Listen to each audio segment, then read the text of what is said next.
All right, everybody. Welcome to Frightmare HQ. My name is Loyd Cryer, and I'm here with my sexy dancing machine. Who is my sexy dancing machine? Who is it? It's Charles. It's me. You're kind of scaring me over there, Charles. I'm that dancing. Music is weird. I don't know what's going on. You know you like it, baby. I do like it. You like it. I love it. It's nasty up in here. You love it.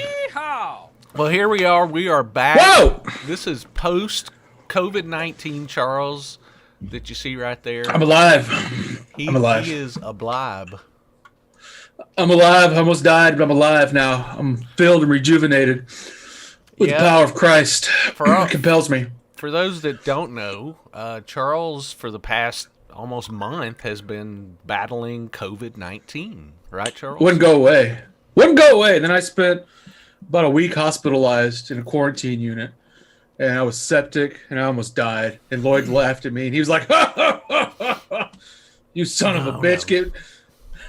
No. I definitely did not laugh at you, because that's no laughing matter. That's crazy. It was crazy. But I'm back now. It was like out of the fucking stand or something. They had me all locked up, and they came in with their mask, and they were like, I'm like, oh my Lord. I'm back now. He's I'm back back after 6 days in the hospital and 6 nights in a little room that was like the size of a bathroom, locked in there. So yeah, I should get on. I think I'm gonna get on the Facebook page and let everybody know that we're back. I'm gonna make a post right now. Who's here? Live Nobody's on the here? air. I don't know. Can you see who's here? I got 10 people watching, 12 watching. We got Jeanette Nolan, we got Todd Lewis, David Dugas, Todd Jara, Stephen Burt, who makes it hurt. Stephen Burt brought you some beer, by the way. Joseph's here too. He did? He did. I don't remember Stephen what kind it was. I do know what mine was. It was Modelo, and I'm enjoying one right now. I have not had beer in a few weeks because while I was hospitalized with COVID, my liver tanked too. So I'm not allowed to drink until they redo my liver test. So. Oh, really? I didn't know that. You didn't tell me that part. You did? Yeah, I told you I almost died. Well, you told me you almost died, but you didn't tell me it was liver related. Well, liver happened. So as part of they gave me this like COVID like medicine stuff, and one of the side effects was it made my liver go like insane. So my liver was way out of specs. So they're like, you can't have any alcohol. And I'm like, but I'm drunk all the time. I'm already drunk. What am I supposed to do? I'm already drunk. Why didn't you tell me that when I checked in? That's when I started drinking. So I've been waiting. Ooh. Oh, Steven brought me a Guinness Milk Stout. That's some stuff right there. Okay, there you go. There you go. I knew it was something Guinness or something like that. So Jesse Watts is here. Thanks, Jesse. I feel good now. I'm doing better. Hey, Jesse. I'm doing better. We're rocking. We are rocking. We're talking about 94. 1994 was a year of 3 really good horror movies. So, yeah, that's about. No, there actually was a few good ones. There were a few good more, yeah. You know, what made 94 a hard year is it's there was enough good movies for an agenda, but what made it difficult wasn't honorable mentions real because it was there was 12 decent movies and then there was just nothing else. And then that was it. That was it. There are some good movies on the list though, and there are some blockbusters too, or at least one that I know of. So, should we jump right into it? Man, let's do it. Yeah, let's do it. Why not? Well, here we go. Looks like I'm first on the list, Charles. Yeah. What we've got here in the futuristic year of 2003, a company. I just realized how stupid that sounded. How futuristic is it, Loyd? 2003? Oh, it's in 2003, man. That's way in the future. And even in 1994, the millennium seemed like forever away. It's like, oh my god, guys, that's 9 years from now. Holy shit! Okay, We have anyway. flying cars. All right, go ahead. In a futuristic year of 2003, a company experiments with a secret and unethical weapons project to create the ultimate fighting machine. First premiering in the UK February 4th, 1994. It is the Japanese-British cyberpunk horror film Death Machine. Cyberpunk.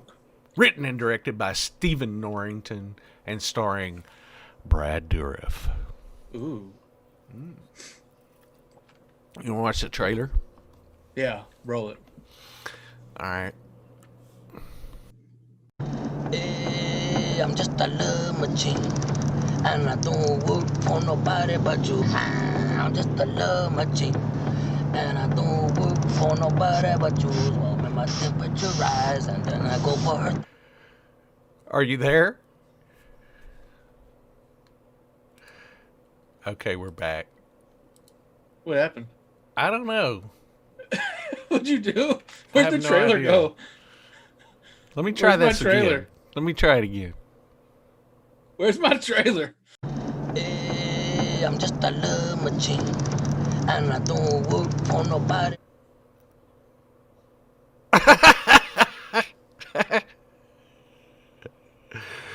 I don't know. I'll find it though. Which machine is this? Death Machine? Oh, it's not the love machine.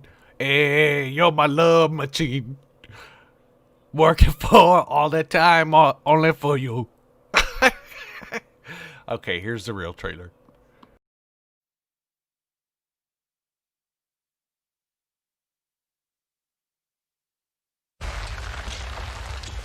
This is a neurosynaptic remote relay controller. This button defaults the system to on. And like a dead man's handle, you have to hold it in to keep the thing under control. What thing?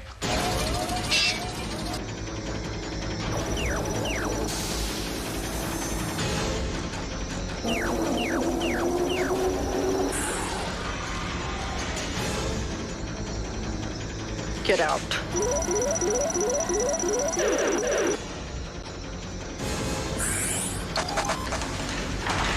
What'd you do?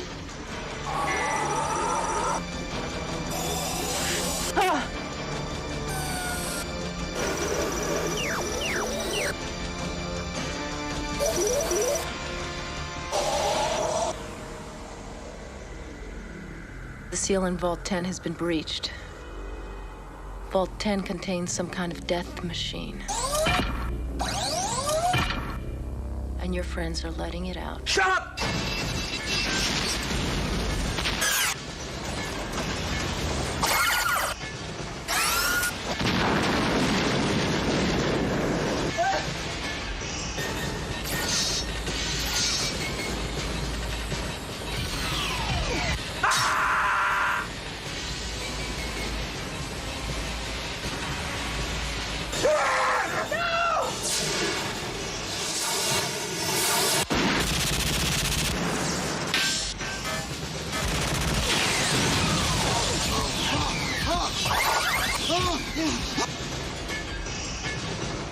Come on!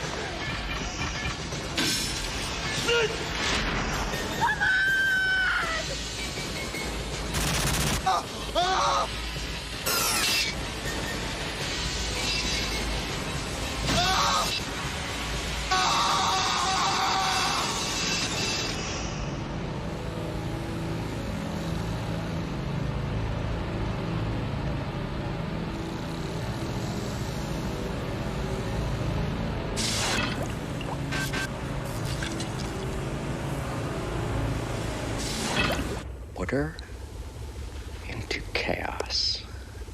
Way of the world.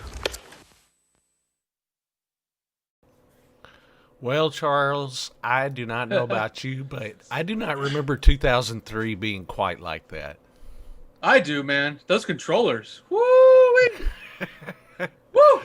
Love Machine. That was Love Machine. You know, Death Machine. I love Death Machine. You know, this Death Machine was a super violent movie. It was actually banned in a bunch of countries, like even China and Australia. It was banned in. It's super early sci-fi cyberpunk, and I love that there's all the practical effects in it. You know, something that later would have been CGI, and you know the effects and Brad Dourif is really great in it. Those are kind of the highlights. The story is not the best, but it's a lot of fun to watch, and it's an early movie from Stephen Norrington, who kind of got his start doing special effects, but didn't direct a lot of movies. The movie he directed after this was Blade '98. That's what I was going to say. That's what I know him from, was Blade. Yeah, and it really blew him up, but he made a movie in 2003 that bombed called League of Extraordinary Gentlemen. It really just sidelined his career, and he's never came back. He really is a great director. Death Machine's really good if you can get it. Unfortunately, there's never been a US DVD or Blu-ray release of Death Machine ever, but it is on Prime Video, so watch it on Prime Video. There you go. Definitely. All right. Well, let's. The next one is fairly well known, I would imagine. I don't think so. I mean, maybe. Possibly. Possibly. So there's these two guys named Mike and Reggie, and they open up an ice cream factory together. And what happens at the ice cream factory stays at the ice cream factory. That's actually not the movie. Mike and Reggie continue to hunt the mysterious tall man. He's a very tall man. It's not just a clever name. Discovering along the way that the invasion has already begun, Loyd. It was first released direct-to-video in Japan. Yes, direct-to-video in Japan. February 25th, 1994, the American sci-fi horror film Phantasm III, Lord of the Dead, which was written, directed, edited, danced, sang by Don Coscarelli. Cool. Let's roll that beautiful trailer. Do it. Phantasm. The delusion of a disordered mind. A phantom. A spirit. A ghost.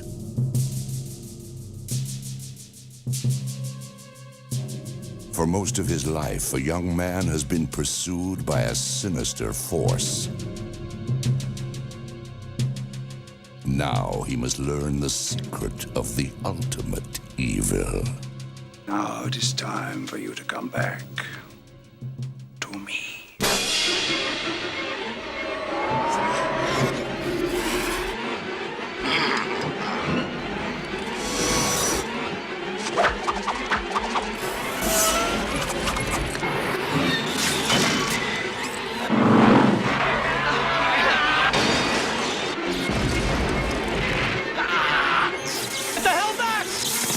And remember, if this one doesn't scare you, you're already dead. Phantasm III. All right, Phantasm III.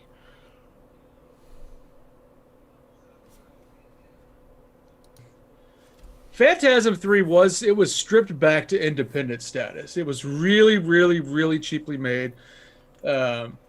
Phantasm 2 was studio backed.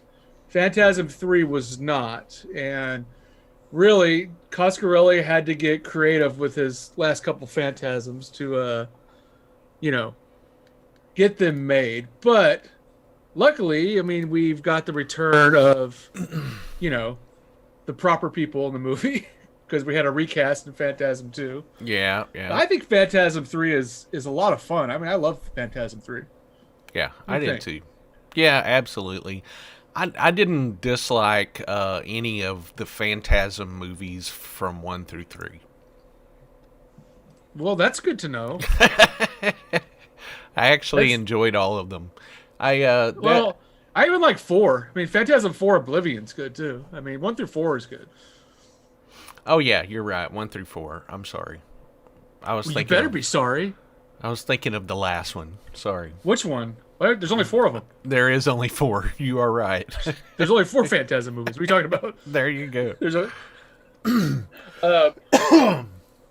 Yeah, I mean, unfortunately, yeah. I mean, Phantasm 2 was not my favorite because it felt very studio-ish. I still enjoy Phantasm 2, but Phantasm 3 really felt back to the roots of like Phantasm, man. You know, Coscarelli had a hard time getting those last two made, but you know, Phantasm 3 really shows Coscarelli's talent in making low-budget films well. And that's what he really thrived at, you know? Yeah, they look a lot more expensive than they really are. Yeah, they really do. I mean, it's nice seeing, you know, Michael Baldwin. You know, the fact that we got the right cast in it. The story is actually a lot of fun. It really expands on the Tall Man a lot. And if I get a chance, I mean, I try to watch all four Phantasms, you know, because there's only four of them. I try to watch all four of them at least once a year. Yeah, just so everybody knows, I was somehow I got mixed up and I was thinking that we were talking about 5, which I'm sorry, but it wasn't good at all. There's a Phantasm 5? Well, you know, pretty much no. You're correct. No, there's not. There's Phantasm 1 through 4. That is correct. That is correct. That's all you need in life. 5 just made me sad. It 5 made me sad. Feelings. It made me feel like when I used to climb the rope in Gymcast and slide down too fast and it'd burn. And then I'd be like, ooh, something hurts. And I'd be like this. Womp womp. So no, I do love 1 through 4. Love them. So there you go. All right. I bet you do, stud. That's right. I do. What do we got next though? So next up, oh boy, this is the top of the heap right here. This is the diamond in the rough. This is the diamond in Loyd's booty hole. This is about the caretaker of a small Italian cemetery searching for his love while defending himself from dead people who keep rising again. Released in Italy March 25th, 1994. This is the Italian-French-German comedy horror film Cemetery Man, directed by Michele Soavi and starring Rupert Everett. Yes. My God. Right? My God. My God. Let's play the trailer.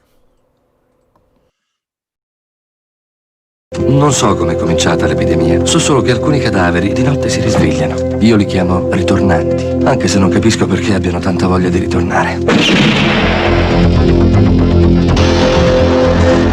Non vivo solo, ho un aiutante, Gnaghi. Sulla sua carta d'identità c'è scritto segni particolari tutti. La più bella persona viva che abbia mai visto. Il cimitero è piccolo, ma ha un magnifico ossario. Non voglio, non posso. Proprio sulla tomba di tuo marito. Avrebbe preferito saperlo. Contento lui. Sei sempre stato così comprensivo! Ma vivo! È stato il marito? Sì, come no. È uscito dalla tomba, l'ha violentata e sgozzata con un morso. È andata così? È vero quello che si dice, che qui di notte i morti tornano in vita! Vattene a casa, non ho tempo per i vivi. Che carino. Gnaghi!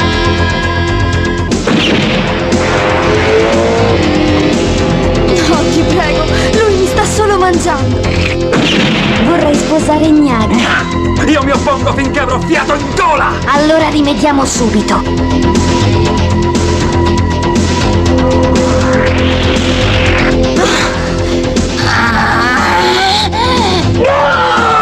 Se vuoi evitare che i cadaveri ritornino in vita, tanto vale che tu uccida i vivi.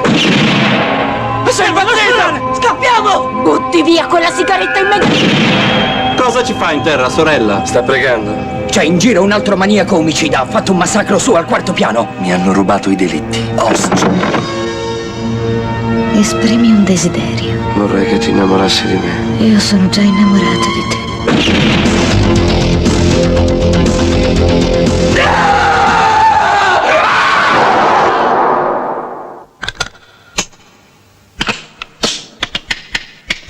Ti lascio il campo libero, sorella.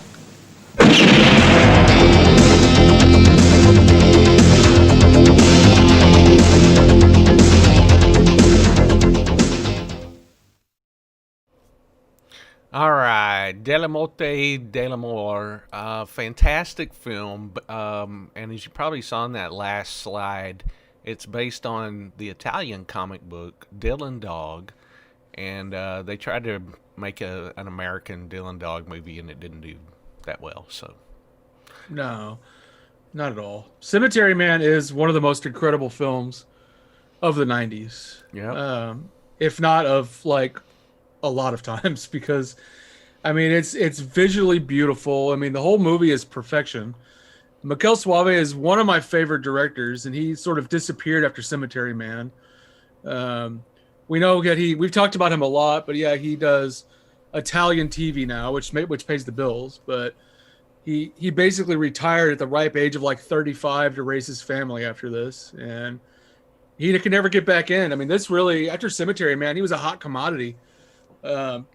He had a lot of offers, a lot of stuff, and he just backed off and didn't do it. And this guy brought out phenomenal film after phenomenal film, and Cemetery Man really was the pinnacle of what he did.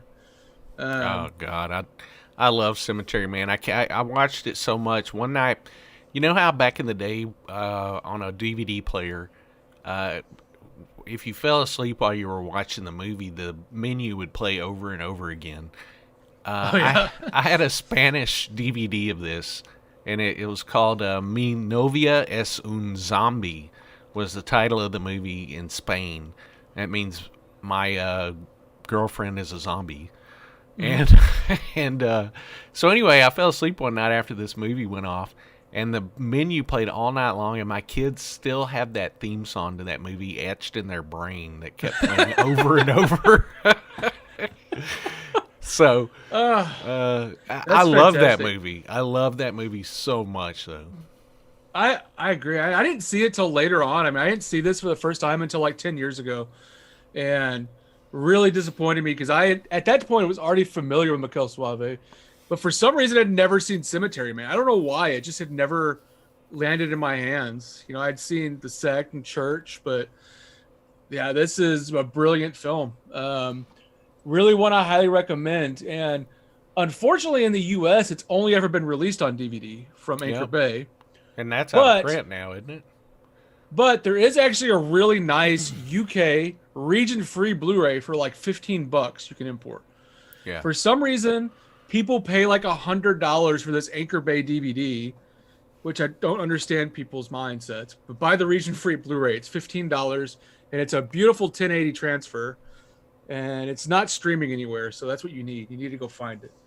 And you need to do it. You need it in your life, because if you don't, you're going to make me sad, and you don't want to do that. Okay, there you go. Wow. What a diatribe. Okay. I'm sorry. No, Cemetery Man, he's right. It deserves the highest praise possible. I love that movie. I just can't say enough about it because there's so much involved, and you know, story-wise, it's a fantastic story. So you got to run out and get it as soon as you can if you have not ever seen it. That you do, Loyd. You really, really need to go out and get it. Yep. So, next up, Charlie, you've got one. Man, a teenager is part of an interactive video game where he kills innocent victims, but later, the murders become real. Released April 22nd, 1994, is the American sci-fi horror film Brainscan. Oh, it's Brainscan, Loyd, directed by John.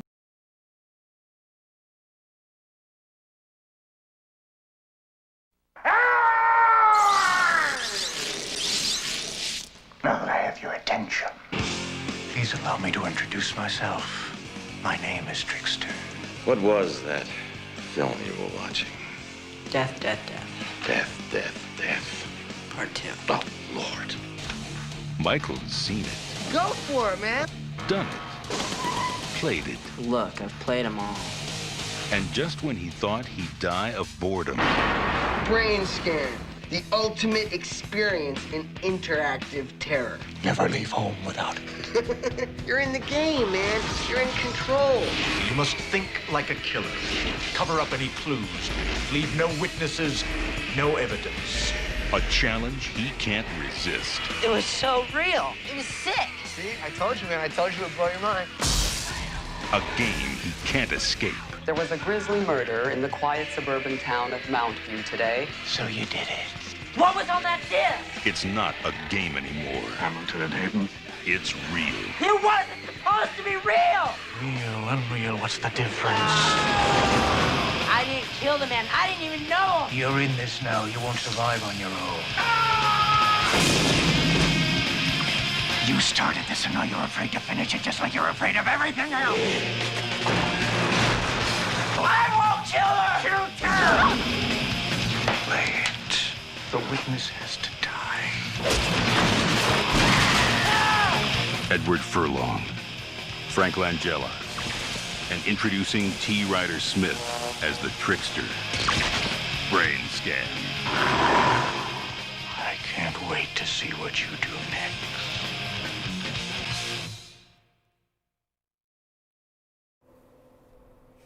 Brainscan, Charles. Brainscan. Yeah, this movie's definitely, like you were saying, it's developed a cult following. It really has. Yeah. I hear a lot of people talk about it. It didn't make much of a splash when it came out originally, as I remember. It just kind of went under the radar. But it's a nice little B horror trip. It's got a fun story about exploring your inner demons. Acting's decent. This is kind of towards the end of when we saw Edward Furlong really getting roles, kind of started fading away after this. I always enjoyed this. It's a little cheesy nowadays. Of course, these video game type movies don't really age very well, but they're fun to go back and watch. Frank Langella is good in this too. I was lucky enough to see a 35mm print of this a couple years ago, and it was still fun. It was still fun to watch. Yeah.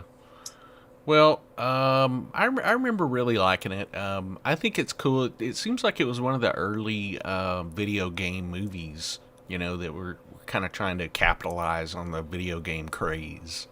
Yeah, definitely. And it had a fun soundtrack to it too. I remember it was like White Zombie and Primus, and definitely kind of heard with a little trend. bit of that in the trailer. Yeah. Yeah, you felt that kind of 90s-ness was really coming out in this. So, I like this. This is kind of one when I was younger too. I'd always rent a lot. It'd always be like, if I didn't know what to rent on a Saturday, I would rent Brainscan because it's something I know I could sit there and watch. So, yeah. It's a lot of fun. It's definitely before, I guess you could say before that whole teeny bop horror formula that started in the late 90s, because that's kind of what this probably would have turned into if it came out like 3 or 4 years later. So yeah, definitely. Before I move on, I wanted to thank Richard Nettleton for super chatting us $5. I didn't get a chance to do that, and he commented, "Did I ever tell you you're my hero?" He's talking to you, Charles.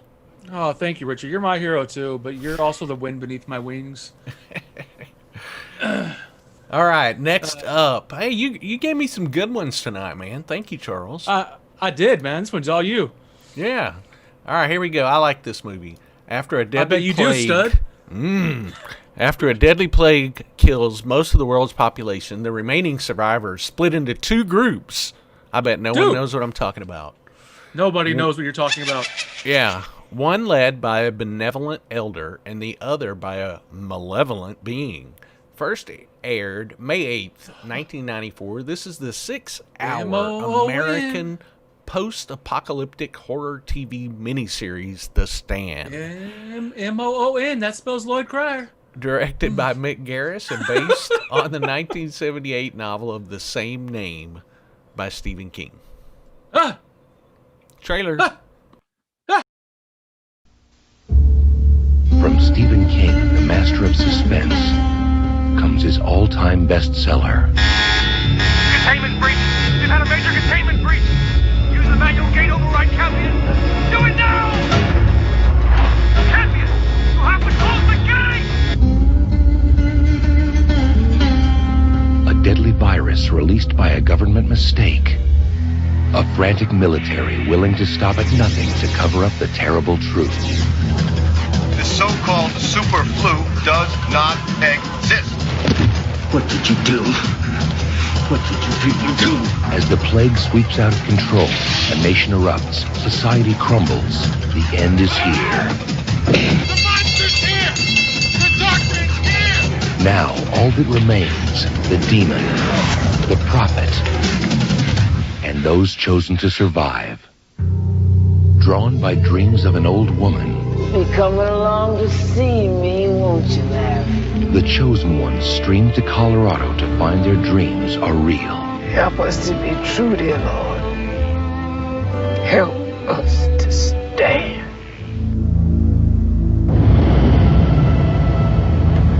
In Las Vegas, an army of darkness assembles, controlled by dreams of their leader, Randall Flagg.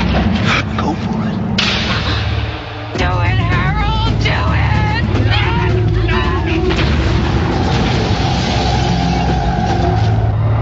Time to make your stand.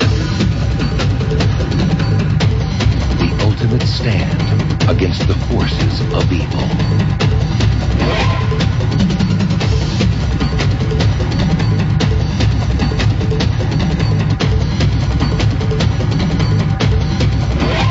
Molly Ringwald, Rob Lowe, Laura San Giacomo, Gary Sinise, Kareem Abdul-Jabbar, Ruby Dee, and Jamie Sheridan. Stephen King's The Stand.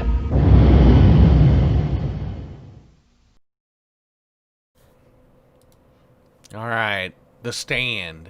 I really, really do like this version of The Stand. I know a lot of people don't, though. It doesn't seem like that's the general sentiment. Yeah. You know, I guess what always stuck with me, The Stand, is The Stand was supposed to be a George Romero movie.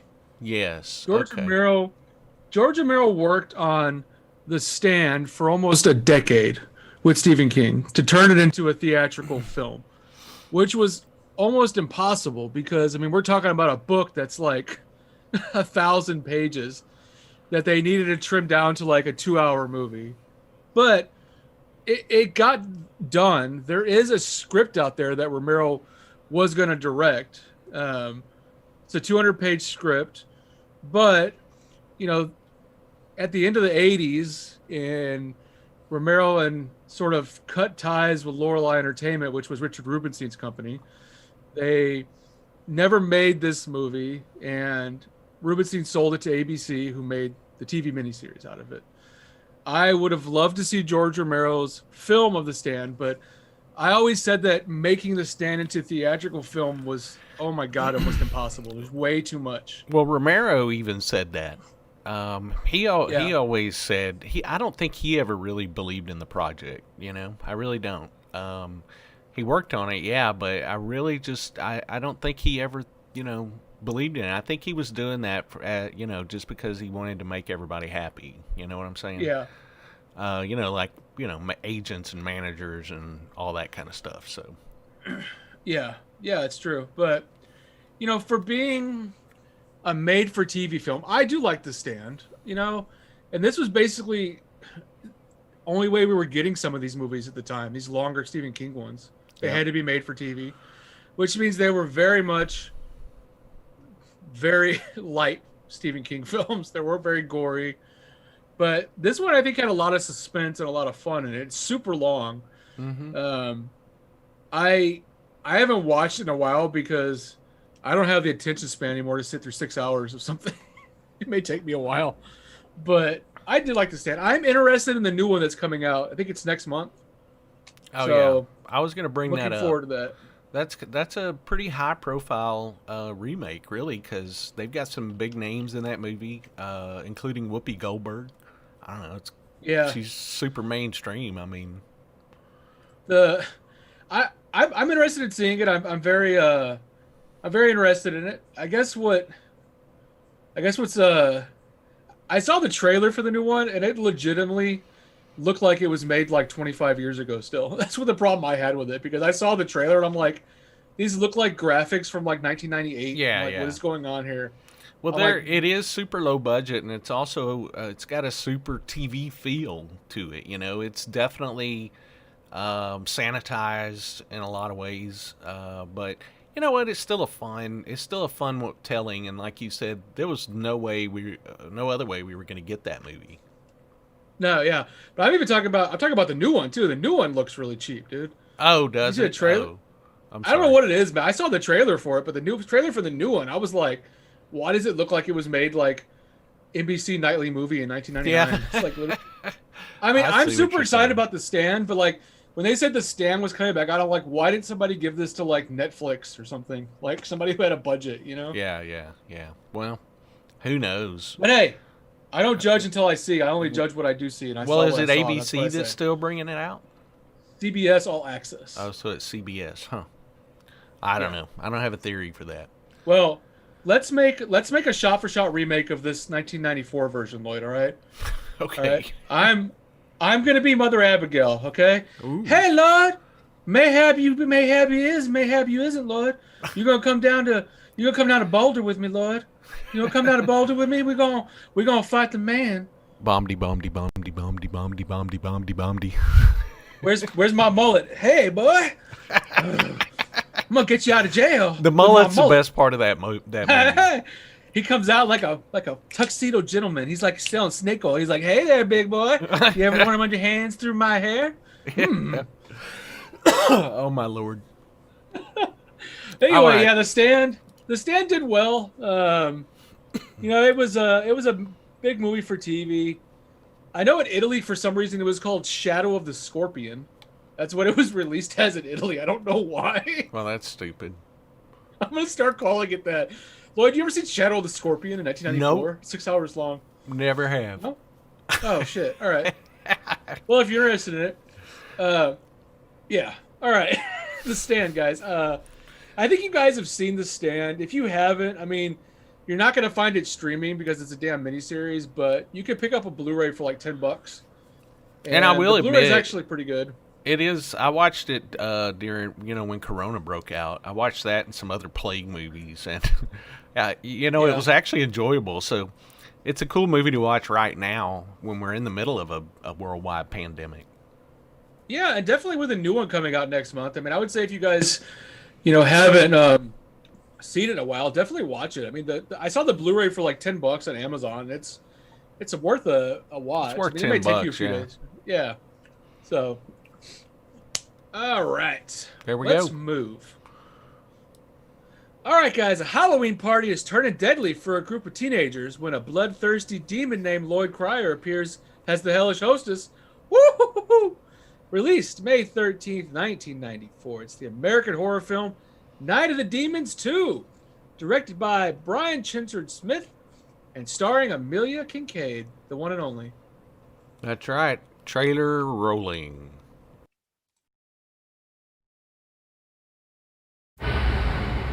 For too long, your nights have been empty. You've waited alone in the dark for the very last time. Angela is inviting you back to Hull House. Oh, Angela, your party guests are here. To celebrate her homecoming party. And raise a little hell. Night of the Demons 2.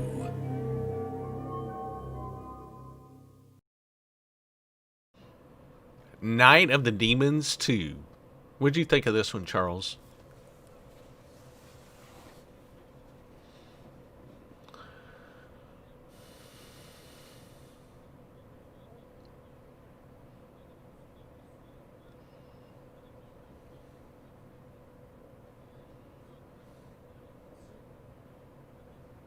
Yeah. Stephen Burt just said, I feel so out of touch. I didn't even know there was a Night of the Demons 2. Stephen, there's actually a Night of the Demons 3 as well. So you got homework, buddy. You got some homework to do. But yeah, Night of the Demons 2, it was a worthy follow-up. And again, like you said, Amelia Kincaid comes back and plays the role of Angela again. So that's cool.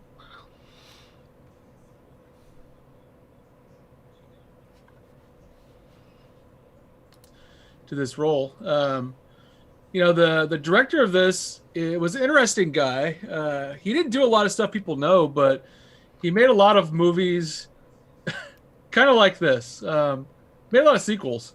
He did Leprechaun 3 and 4, which is interesting. But yeah, but my favorite movie this director did is a little movie called BMX Bandits. So there you go. Have you ever seen BMX Bandits? I haven't, but I know it's like a very underground cult hit kind of a thing. Australian movie with Nicole Kidman, when she's super Australian. Super Australian. I'm Australian now. But yeah. I do I love Night of the Demons too. For a long time, it was hard to find, but there is a Blu-ray out now from Olive Films. It was one of those movies for the longest time you had to hunt down a VHS for it, but it's a lot of fun. It's not streaming anywhere, but you can rent it, Steven, for $3 on Amazon. So there is a $3 rental out there. Yeah. And I definitely recommend checking it out because, it's Night of the Demons 2. So you need to do it, man. Do it, especially before this weekend. Shameless plug, where Amelia will be appearing at Frightmare Collectibles on our grand opening this Saturday, the 21st. Come on out, blah, blah, blah, buy a car. Yeah. We're going to buy cars? Oh, my God. Are we not selling cars? But anyway, Amelia I'll also be there, guys. Charles I'll be there signing autographs.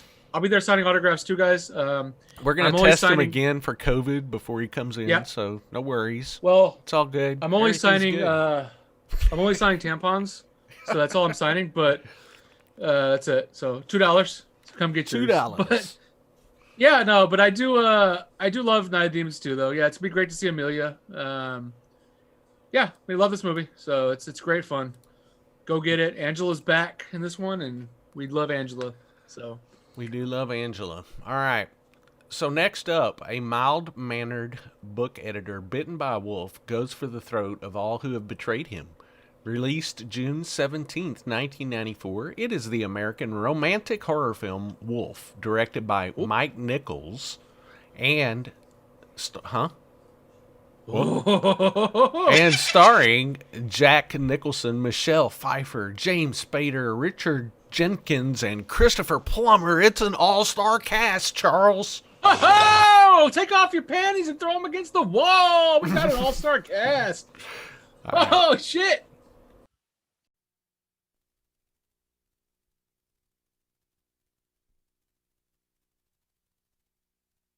A wolf bit me. I don't think so, Will. You weren't there, Will. Not all who are bitten change. There must be something wild within. You've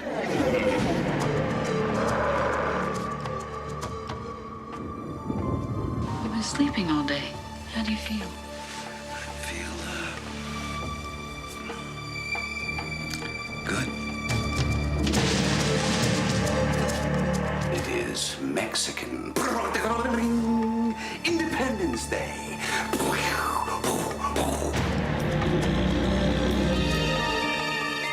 I never thought I'd meet a good man who looked at me the way you do. You don't know I'm a good man. Are you crazy? No. I'm just marking my territory. We got 5 new murders. What is there about a full moon?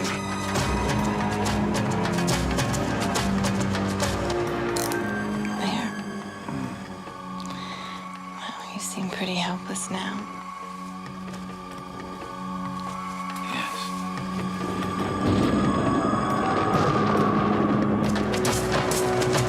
Power without guilt. Love without doubt. It feels good to be a wolf.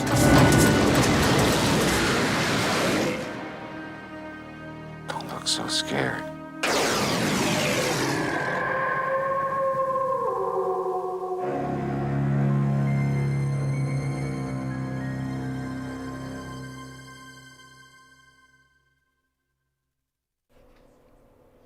Okay, so Charles and I were talking during the trailer about how we both saw this in the theater. And I don't know, it was kind of boring. I thought it was a boring movie.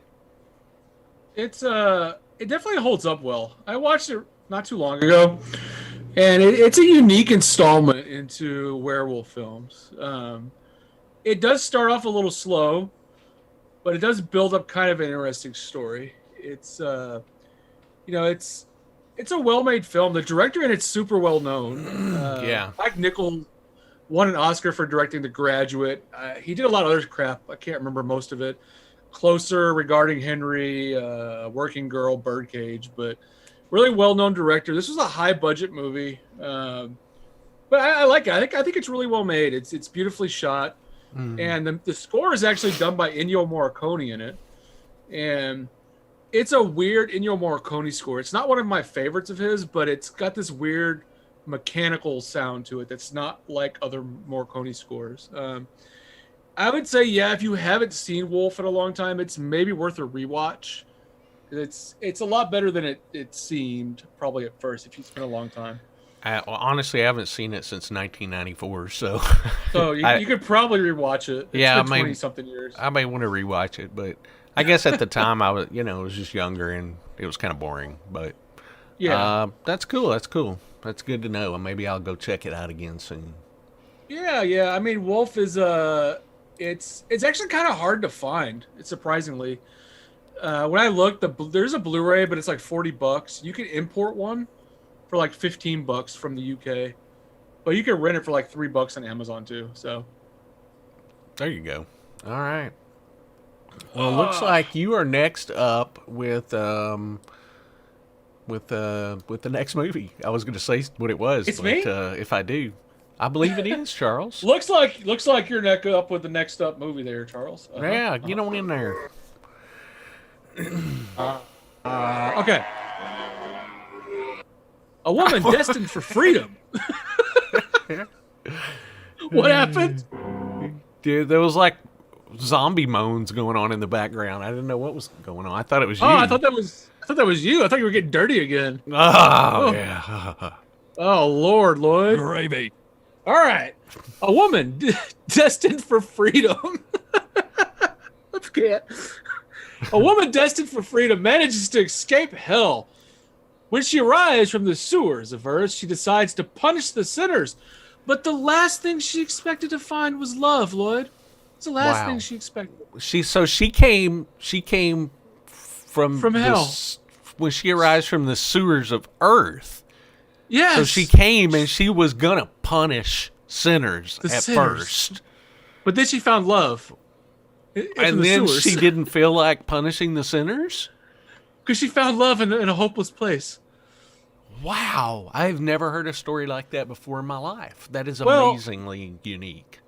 This specific story was released direct to video August 31st, 1994.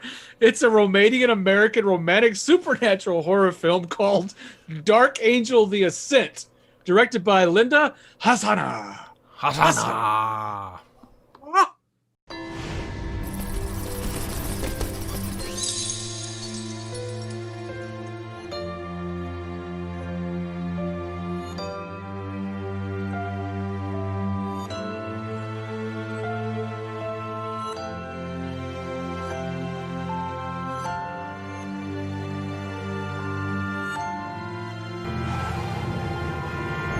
Pressure's okay. We may be looking at a subdural here, so...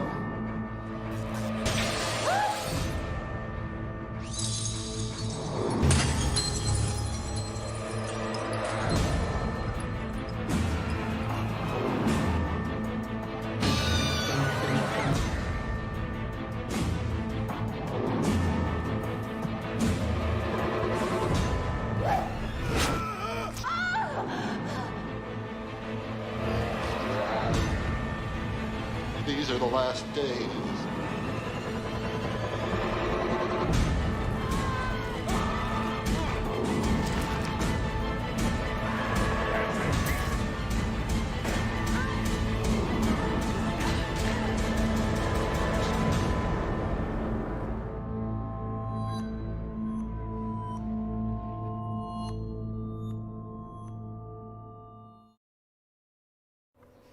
Next.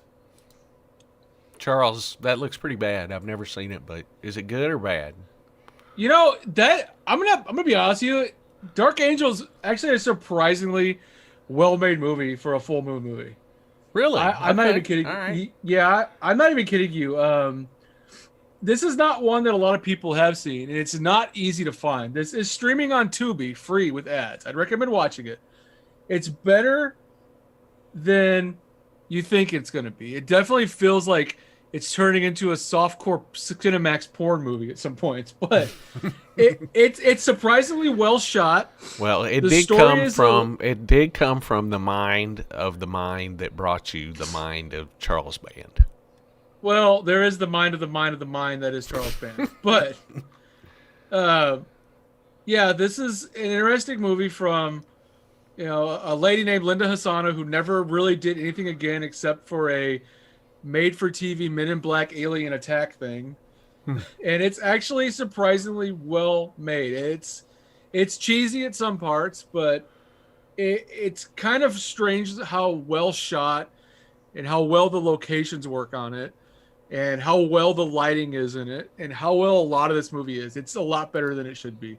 It's like Little Mermaid and the Demons combined into one movie. All right. Okay. All right. So I'm going to recommend everybody watch this because it is streaming on Tubi free with ads with an open mind because it's actually a lot better than you think it's going to be. Now, if you don't like it, I don't really care. So you go watch it. There you go. Well, and I do have the Blu-ray DVD of this in stock at my store. Even though I've never seen this movie, I got to support Charles Band, so you can buy this at the store. It's good you got it because that mofo is out of print and they sell that thing for a shit ton of money on eBay. So, well, y'all heard Charles. They're worth a shit ton of money. Go buy some. Yeah, go down to Loyd's store and get yourself a copy of Dark Angel: The Ascent, and I'll sign it for you, even though I wasn't in the movie. I don't care. I'll be like, you'll sign it. There you go. For you. Okay. Since I don't know anything about this movie, I say we go to the next one because you covered just about everything. Good, man. Next one's good. Next one's really good, actually. I don't think I've seen this one either, but members of a dysfunctional family of vampires try to come to terms with each other in the wake of their father's death as they are being hunted by Dr. Van Helsing. I know who that is. And his hapless nephew. First premiered at the Toronto International Film Festival, 9/13/94. It is the American horror film Naja, directed by Michael Almereda.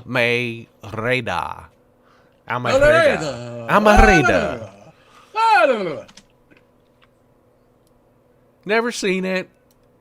It's actually a really good movie. Okay. So we're going to go ahead and play the trailer then. Play it! Do it! I was born by the Black Sea, under the shadow of the Carpathian Mountains. I'm going to see my brother. Does he live in Carpathia? No. Brooklyn. In my head, it's like receiving psychic fax. You will take us to him. I'm a relative. Can you identify the body? We will take the body. He's undead. If they don't destroy his body correctly, he'll be back. Won't be pretty. These creatures are everywhere. They invade your thoughts, then your heart. I can't believe I'm letting you do this to me. I think I'm in love. Jason Jim. She's a zombie. They have powers. You can hear the blood in our veins. We're going to die. That's right. The family curse is selective. It goes way back from Romania. How do we find them? How do we fight them? Just seems to me you've gone through something and you haven't quite come out the other side. How can it feel this wrong? Don't look away. Steady.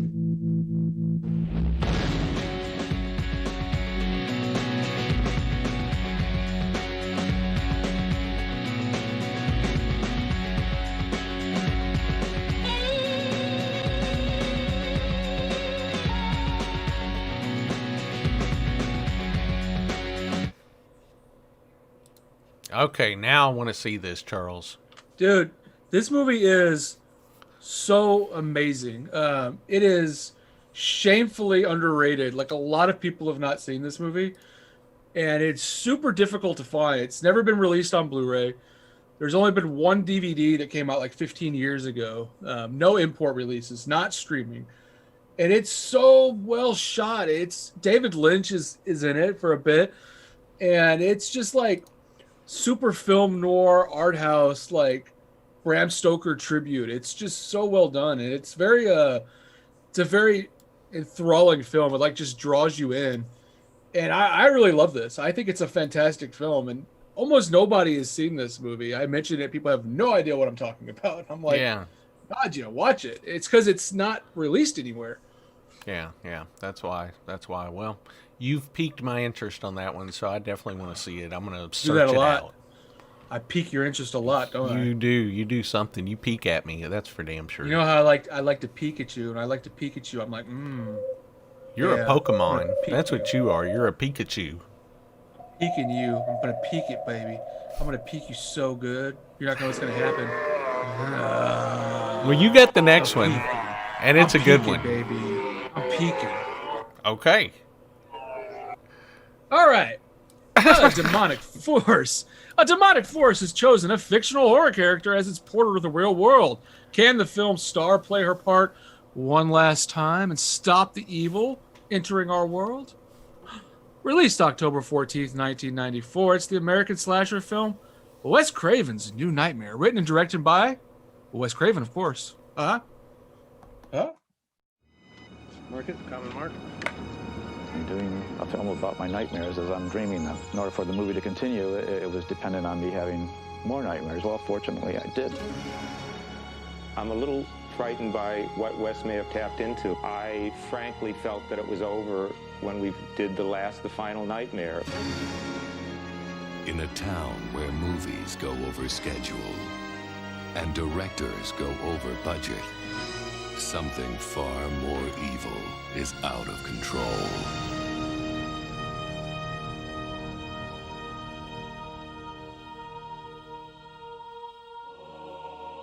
The world of horror film suffered its own terror today as two of Hollywood's best-known special effects technicians were found dead. Part of the theme of the movie is becoming like part of the making of the movie.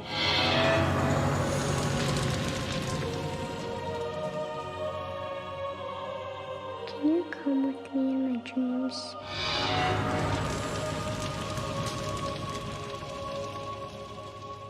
I think that only happens in the movies. What happens when the story dies? The evil is set free. Now that the films have ended, the genie's out of the bottle. That's what the nightmares are telling me, and that's what I'm writing. This is still a script we're talking about, right, Wes? You decided to cross over out of films into our reality. The only way to stop him is to make another movie. Oh my God. The bad man's getting awful close. You're gonna have to make a choice. What kind of choice? Whether or not you're willing to play Nancy one last time.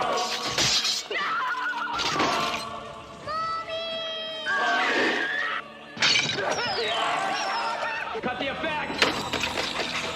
Isn't there somebody who can stop him? That person's you. Why me? It was you that gave Nancy her strength. Nancy. Where's my son?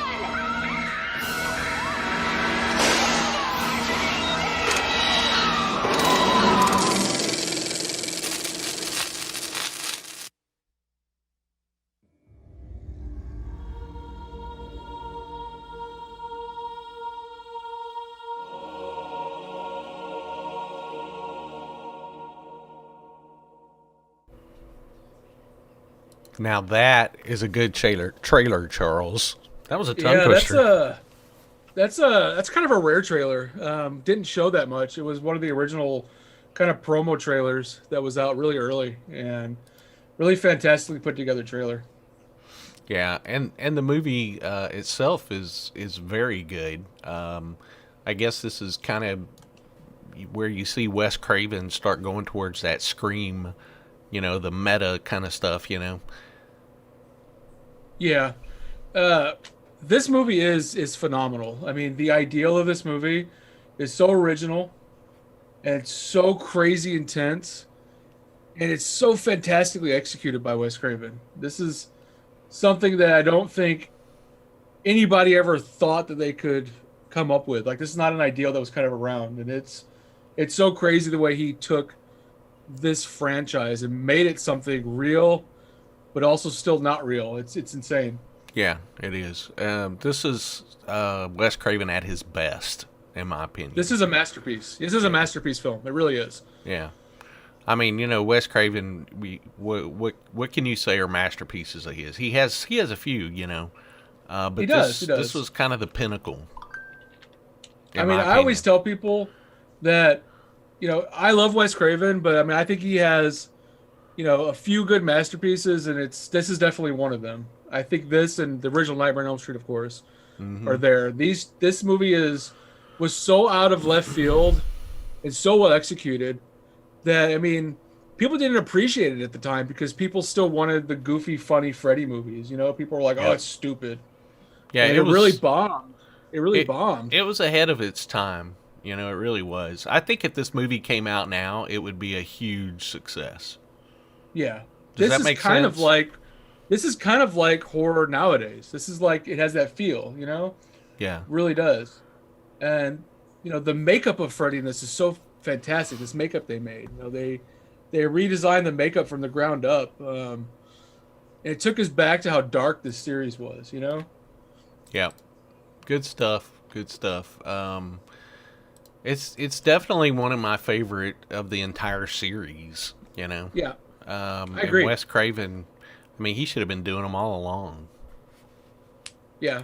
Yeah, he actually pitched a similar story to this for the third one back in the 80s, and New Line did not want to do it. They were like, that's stupid. Oh, yeah. It's like, it wouldn't have gone over very well with audiences then at all. Especially since they didn't go over the audiences in the 90s. It never would have went over in the 80s. They would have been like, what the hell? Yeah. Well, I loved it. It was just really cool seeing, all of them play themselves. Wes Craven as himself, and Robert Englund as himself, and Heather as herself. Just a great concept for a film, and executed executed well. Yeah, and it was it's a great script, and he actually had kind of a different script to start with too. Like, he wrote something similar to this at the beginning, and it was the story was, his original story was a lot darker, and it was mainly around him. Like, he was going to star in the movie, and it was supposed to be Wes Craven as himself going like insane with his characters, were like coming to life. So it was kind of like a Mouth to Madness type feel, his original screenplay. Or Cat in the Brain. Yeah, and I remember, Cat in the Brain too, and it was like there was, I've read some bits and pieces from it. Like, he had a scene where Michael Berryman drops him off in the band from like Hills Have Eyes. He's like the character. It's a really weird stuff. So lots of that is what the word they use for stuff like that. They call it meta nowadays, right? Yeah, meta. Meta. It's so meta, man. That's so meta. Man, Loyd, you're so meta, Loyd. Oh, this show is meta, man. Oh, Loyd. Can that be our new tagline? This show is meta, man. All right. So you've got me introducing one, Charles, next up that I don't know anything about. Yes. This must be a Chinese film, right? Oh, it's so great. Yes. All right. This is a great one. A psychopathic rapist. Well, it's starting out right, at least. Hell who yeah, attacks it is, women buddy. that wear red, runs a home for children. Huh? So the psychopathic rapist runs a home for children with learning difficulties. With learning difficulties, yes. Wow. Okay, this is getting juicy. Released in Hong Kong. Hell yeah. October 20, 1994. It is the Hong Kong horror film Red to Kill, directed by the oh-so-famous Billy Tang. Oh, it's Billy Tang. He's tangy. Oh, yes, he is. Billy Tang. Oh, Lord. That sounds like a southern name, man. Like Billy Tang. I call you know Billy Tang, don't you? I saw man what I found it myself. It's kind of center when he got it half a dome. Oh, hell yeah. All right, let's play the man trailer. with the shit when he gets the guy with the phenol card, you know?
Wow, Charles, that was a naughty trailer. I didn't know it was going to be a naughty trailer. I apologize, but that's the only trailer for Red to Kill. And I'm not going to lie, Red to Kill pushes the limits of what your mind thinks is acceptable to watch. This is a fantastic, super violent masterpiece of a film. Super disturbing. This is what they call a Category 3 psycho flick. It is insane, but it is such great exploitation. Billy Tang was an exploitation Hong Kong director. There were comments.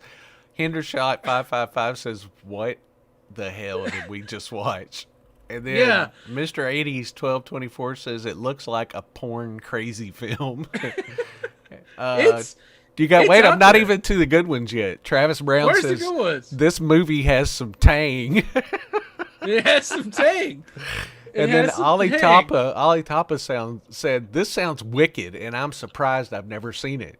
That's the only positive comment so far, Charles. Look, so like I'm saying, there's a couple people saying I'd watch that. I'd watch it. This is what's called a Category 3 Japanese film. I say Category 3. Category 3 is movies that were, Chinese film. But these are movies that are like so off the wall that they're like in their own league. And there's a few of them. Like if you haven't seen Ebola Syndrome, Riki-Oh, Red to Kill, this is one. This movie is insane, but it's so well made. It's very unique. It's very crazy. So now that you've pumped it up, Charles, tell us where we can go and watch this movie immediately right now. Nowhere. There's absolutely nowhere you can watch this movie. Not streaming. It's never been released on DVD. It's never been released on Blu-ray. It was released on one VHS in Japan, but you can buy a bootleg copy of it. That's the only way you can get it. That's the only way you can get it. The and we rights do not to this movie, condone the purchase of bootleg media. No, but like the rights to this movie have been lost almost. Like nobody knows who owns the rights to this damn movie. It's a weird gray area. I know. But I own it. Tell them I own it, and I'll get it released. This is a fantastic rape fairy tale, and it's a new lurid. What? It's a rape fairy tale, but look, it's beautiful film. I've seen this movie. Who's the big bad wolf? Look, it's me. All right, now this is Hong Kong nasty tasty, and this is good. Gotcha. I'm trying to bring you guys to the next level of horror here, and that is Category 3 films here. All right, so listen to me when I say Red to Kill and Ebola Syndrome. Find these movies. Riki-Oh, Untold Story. Find these movies because yes, they're graphic. Yes, they're very disturbing, but they're really super well made, and they're definitely things that you need to see to educate yourself further in foreign cinema. You can't pump it up that much if we don't know where we can get the damn thing, Charles. Well, we got to know where to get it. Okay, we'll look. We'll look around. We'll try to find one. Jesus, I didn't. No, say it that I was sounds gonna find great. two I would actually check this out, and I know several people commented that they would too. Why not? I mean, and Jesse Watts says his new band name. Jesse Watts says his new band name is Rape Fairy Tale. That's going to be our band. Rape Fairy Tale. Rape Fairy Tale, starring Jesse Watts. Is it all in that death metal lettering where the lines go all over the place? And is that what we do? Rape Fairy Tale, Rape Fairy Tale, raping all day. Oh, I need rape Fairy Tale, rape Fairy Tale. All right. Okay, and next up, everyone. What happened? You're next, Charlie. All right, guys. Well, the Earth is invaded by stingray-shaped alien slugs that ride on people's backs and control their minds. Woo-hoo. Released October 21st, 1994. It's the American sci-fi horror film, The Puppet Masters. Not The Puppet Master, Puppet Masters with an S. Directed by Stuart Orme, starring Donald Sutherland, Keith David, and Andrew Robinson, based on a 1951 novel of the same name by some guy named Robert Heinlein. Okay.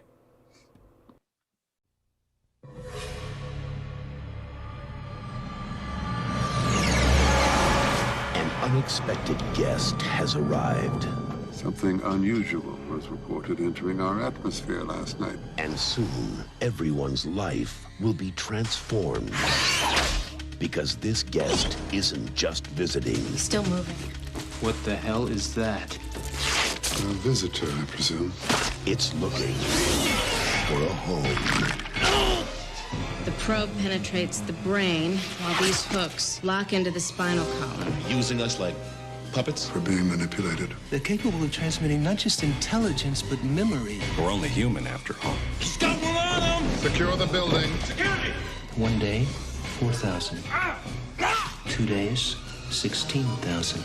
In 2 weeks, there would be... More than 250 billion. You can't move unless they let you. We've lost a town, now we've lost an army. Danny? They're using children? Cannot think of them any longer as children. You can't scream until they make you. I warned you. You can't escape when the enemy is within you. All I know is really you. If it's not, you know what to do. Donald Sutherland. Get it off him! Get it off! The Puppet Masters.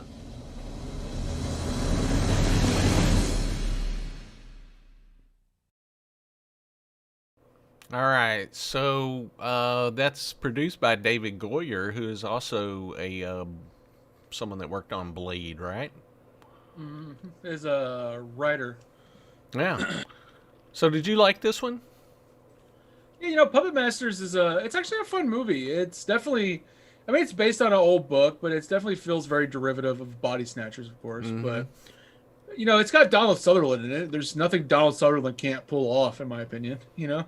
And it's got a really good cast. You mentioned everybody. It's got Keith David. It's got Andrew Robinson. That's a good cast. Yeah, definitely. And, you know, David Goyer was one of the guys who wrote the screenplay, like we were saying. You know, David Goyer, of course, we've mentioned a bit, but, you know, he wrote The Dark Knight and Dark City, and he's a great writer. And, yeah, I just watched this not too long ago. That's what I was telling you. And, yeah, it's kind of hokey a little bit now, but it's maybe unintentionally funny in some spots. It's got a little bit of a made-for-TV feel, but I like the story. I think it's a lot of fun, and it's a good watch. It really is. Yeah. There's a good Kino Lorber has a good Blu-ray out. It's like $20, but it's a really excellent transfer of it. Where else is it streaming anywhere? It's on Hoopla. That's the only place it's streaming, but it's a $3 rental on Amazon I saw when I looked it up. Awesome. Yeah, I recommend this one too. I like it.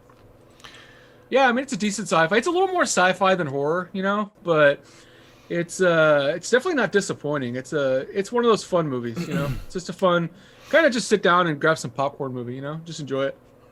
Definitely.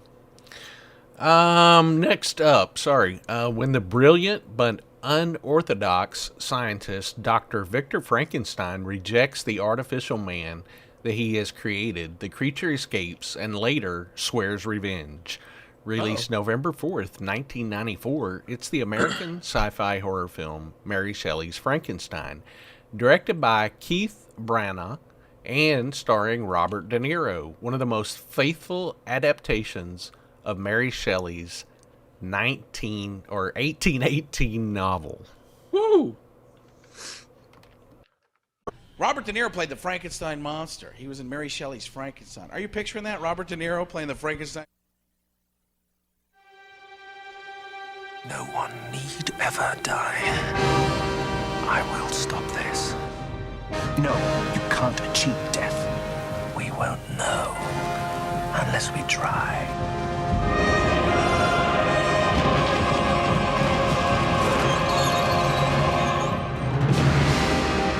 I warn you, what you are suggesting is not only illegal, it is immoral. What's happened to you?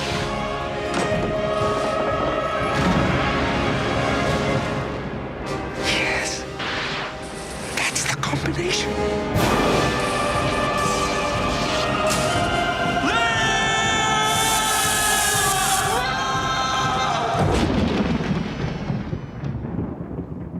It's alive.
That one just came out on November 4th, Charles.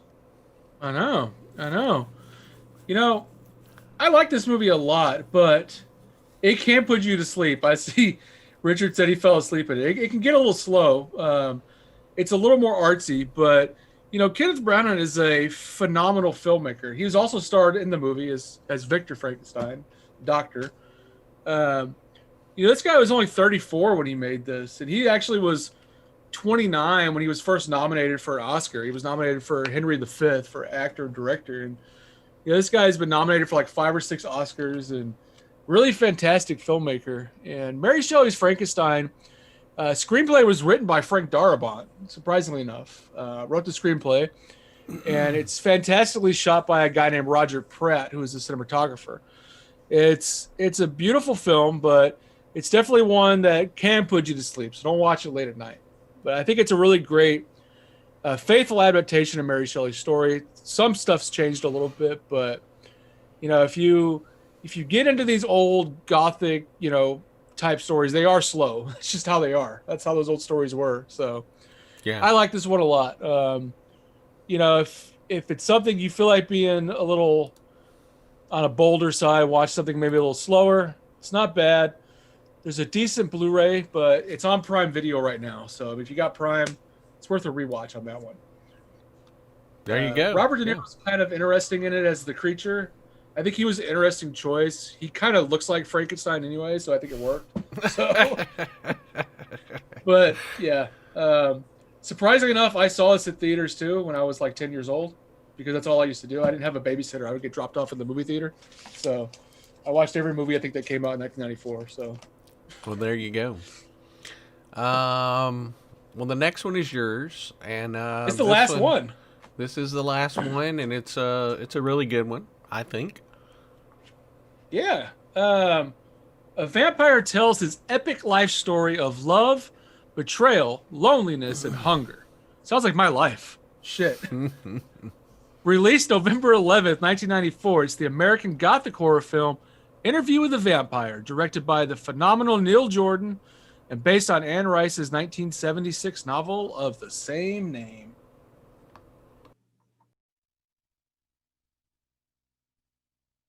Oh, what do you say we get started? So you want me to tell you the story of my life? I'll tell you my story. I'll tell you all of it. I'm flesh and blood, but not human. I haven't been human for 200 years. From the novel by Anne Rice. From Neil Jordan, the director of The Crying Game. I've come to answer your prayers. Life has no meaning anymore, does it? His name is Lestat. But what if I could give it back to you? Pluck out the pain and give you another life. One you could never imagine. I can see you lying on a bed of satin. He chose one man. He gave him infinite power. Eternal life. And a daughter who would be forever young. This is the only real evil left. And then he took the light of day.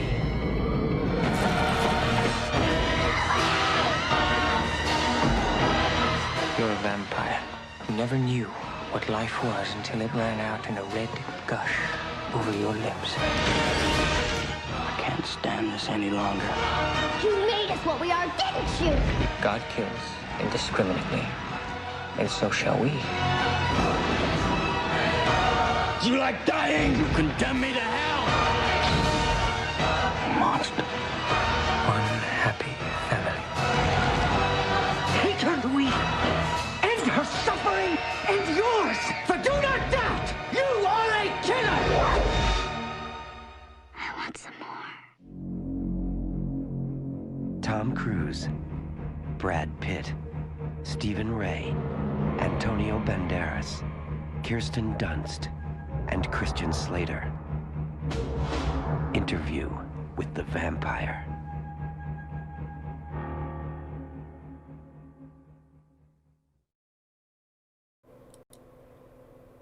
Okay, there you go, man. Interview with the Vampire. Yeah, that's a great movie. You know, Interview with the Vampire. The movie itself actually goes all the way back to when the novel came out. Paramount actually bought the rights to that before the novel even came out in '76, and originally it was going to be a movie starring John Travolta and Rutger Hauer in the late '70s. Oh wow! I didn't know that. Yeah, and at the time though, there was a whole bunch of underperforming vampire movies that came out, and it just got shelved. Didn't come back up to the early '90s, and Anne Rice was super against Tom Cruise in this movie. Like, she hated his casting, she hated everything about it, up until she saw the movie, and then she like loved him so much she wrote him like an apology note saying sorry for how much shit she gave him for getting the role. Because I think he did great in it. I think he was really great in that role. Oh yeah, and I love this movie. It's been a while since I've seen it, but yeah, it's super well made. Kirsten Dunst is great in it. You know, it's just a fun watch. Yeah. I'm a Tom Cruise fan. I really am. I am as too. far as his acting, I love it. He's a kind of a kooky guy in real life, I guess, from what I've seen. I mean, I only know what I've seen, but as far as an actor, I can watch him do anything. Yeah, me too. I mean, I love everything he's in, especially Top Gun. That's just me though. Yeah. I'm a Top Gun fan. What? What'd you call me? Nothing. I think we should play. I think we should play topless volleyball together, like Top Gun, Loyd. Oh, live. I don't know. You don't want to see my stuff flopping around. Oh, I want to see it. No, you don't. I want to see it flop. I want to see it. And we're talking about top part of me. You don't want to see any of that. Shit, man, you want to see me, dude? It's That's like right. It's like the oily maniac under here, dude. Come on. So we do have honorable mentions. Let's go ahead and go right into that and see what we got. What's left, guys? Did we cover everything? If we didn't, Oh yeah. there are When we some get more back, here. I'm gonna give away a copy of Bay of Blood. A for lovely Mario movie. Bava. Awesome. Yeah. So that's coming up.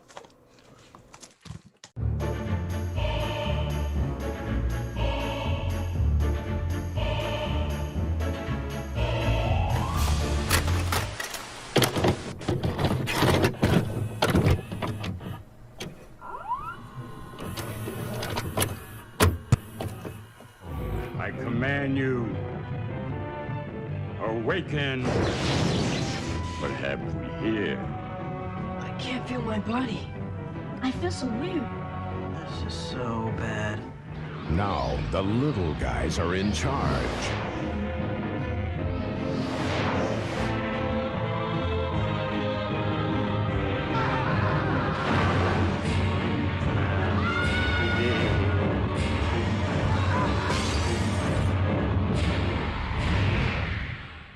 Shrunken heads.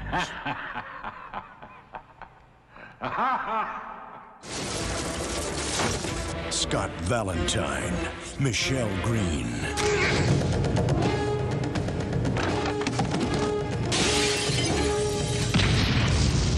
The Unborn 2. He's been a bad, bad boy. It's to get it back or until they're stopped. Oh my God.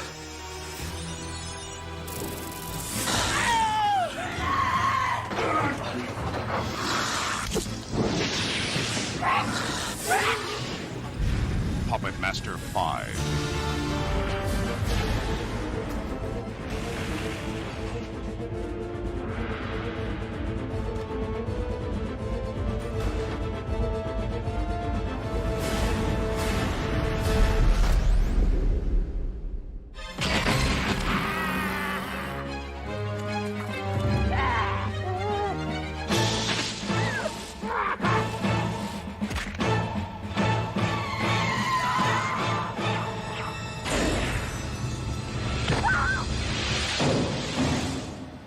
Kiss me. I'm Irish.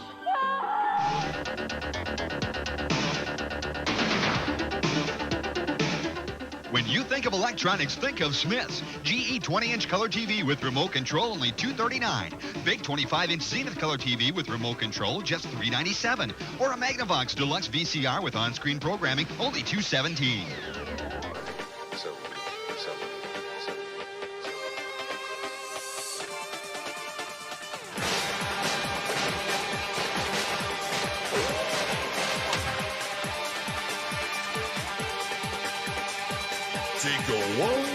ride to rock and roll heaven.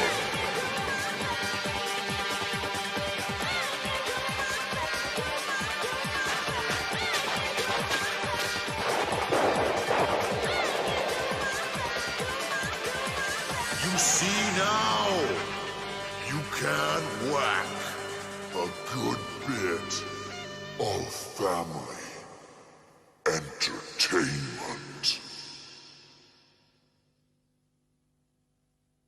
I have to drink something. Now you see why this ship has no crew.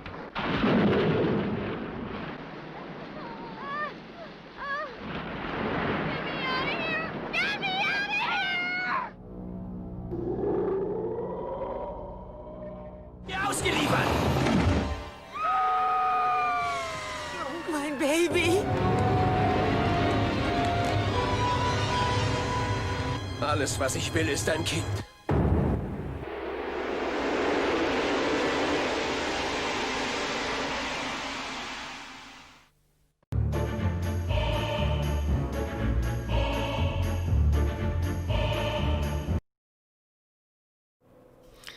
I am so glad that you included Oswald on there. That is a cool movie. That's for those that don't know, that's part of the whole flying witch head thing. Is it Puerto Rico or is it the Philippines?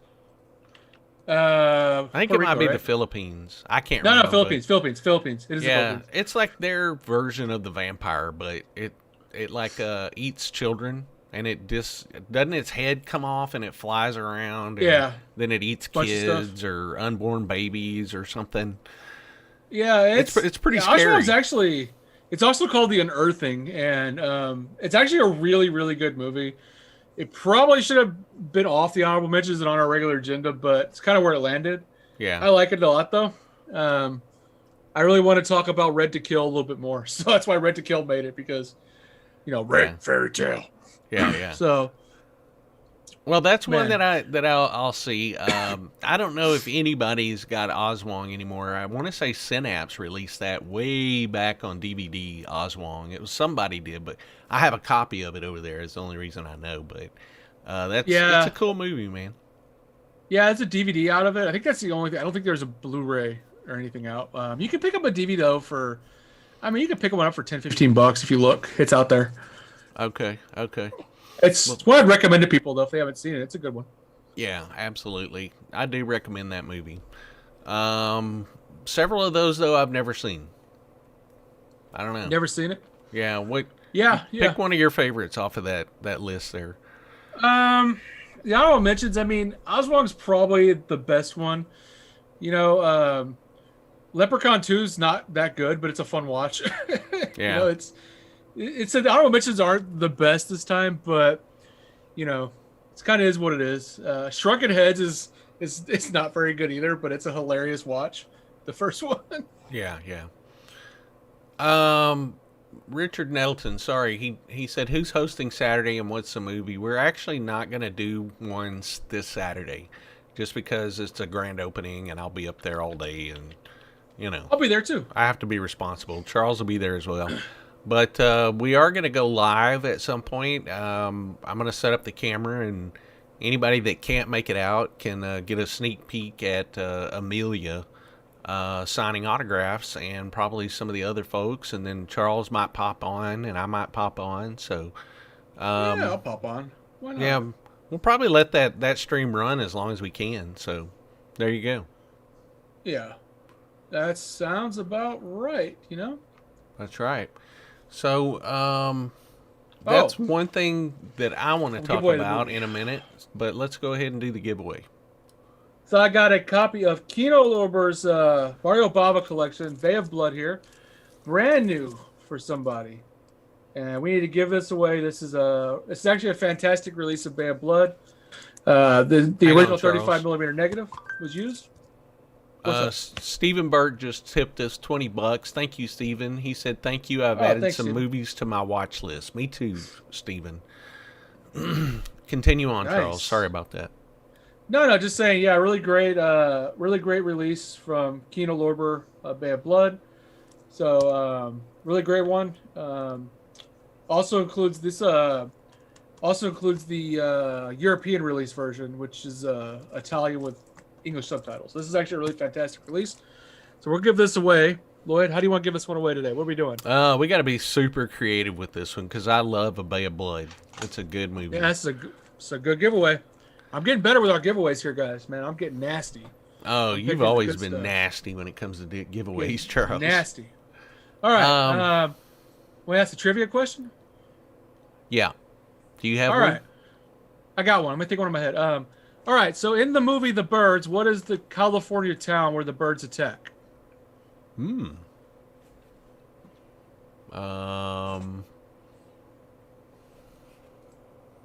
City. No. All right. Repeat the question for everybody because right. They're hurrying on Google and looking it up. In the movie The Birds, what is the name of the town where the birds attack? Okay, I got an answer just now. Hendershot 555 says Bodega Bay. That is it, Hendershot. Woo! You're the winner of Bay of Blood. Now, you have to remember to send me your address. Now, the last time we did this show, somebody won, I can't remember who, somebody won a copy of Fright Night. Remember I gave it away? Nobody ever sent me that address, so I don't remember who it was. So you guys got to send me your address if you want these movies, or I can't. Yeah, and send it. We lost your mic for just a second there, but send your address. I think I can hear you now. But yeah, I can hear you. All right. So just send your address to the Frightmare HQ page. Yeah, please. Our last show, I gave away that Spanish Fright Night 2. I never got the address of who won that. I can't remember who won it. So okay, you've got the slowed down voice effect on. You sound keep talking. What? It's funny. You've got some kind of you're slowed down. No, I'm not. Yeah, it's like a lower pitch. I don't know what happened. Did anybody else hear that? Yes. Yeah, now I can hear you. Hendershot said you said you were pitched down. It was funny. All right, pitch down. No. I was saying that our last show, I gave away that Spanish Fright Night 2 Blu-ray, but I never got the address for who won it. So I don't know I can't remember who won it. Yeah. So I still have that here. So if you won that, if you sent it to me, I never saw it on Facebook or email. So if you want it, just let me know. There you go. All right, so we're getting questions about what our schedule's looking like. Nothing Saturday because of the grand opening. Next one is going to be Wednesday, right? And it's going to be 1995. Wednesday. It'll be Wednesday. Night when I see it. Whoa. And then we'll be back on regular schedule from then on, I think. Hooray! Hooray! Right, Charles? Hooray!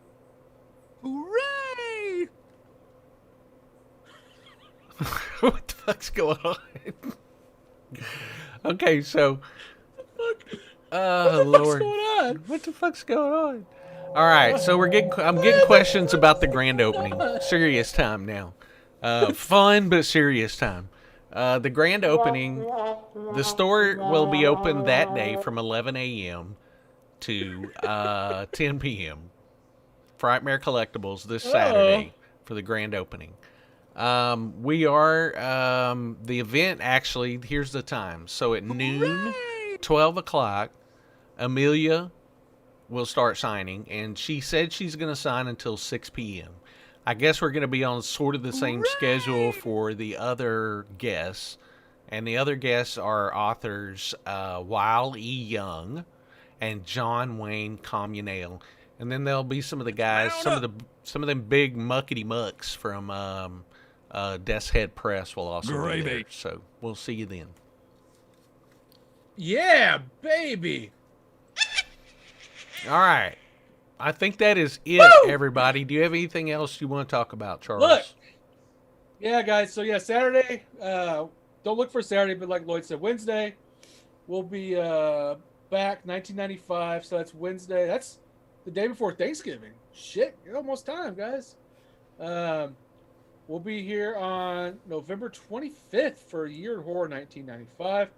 And then we'll plan to be back on November 28th for a regular show and a movie. We'll do it like normal. We'll get back to normal. Between now and then, hopefully I'll see you guys Saturday at Loyd's grand opening. I'll be there topless, dancing for tips. Loyd set up a poll for me outside, so you can either throw quarters at me or dollar bills, whatever you want to do. But I'll be stripping from 12 to 2. Todd said he spoke with John Wayne Communale on his Facebook, and he's looking forward to meeting him. Seems like a super nice guy. So the store is not BYOB, Richard. Wouldn't recommend bringing liquor. No liquor. Drink that before you get there, buddy. Damn. Candy is dandy, but liquor is quicker. All right, guys. I think that is it for the night. I want to thank everybody for coming on and joining us. We had a big viewership tonight. Thank y'all for coming in. Hopefully I'll see y'all Saturday at the store for the grand opening. We're going to have a lot of stuff going on. We're going to give away some gift certificates. You'll have to enter to win, of course. So we're going to have a good time. That's it. My name is Loyd. Thanks you for coming to Frightmare, watching Frightmare HQ. I'm here today with... It's Charles Doze. I'm here. All right. Peace.